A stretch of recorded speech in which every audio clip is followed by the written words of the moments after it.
বন্যায় ক্ষতিগ্রস্ত 52 লাখ মানুষ।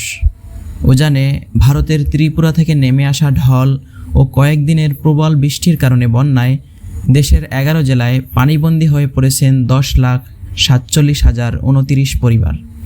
আর বন্যায় ক্ষতিগ্রস্ত হয়েছে প্রায় 52 লাখ মানুষ।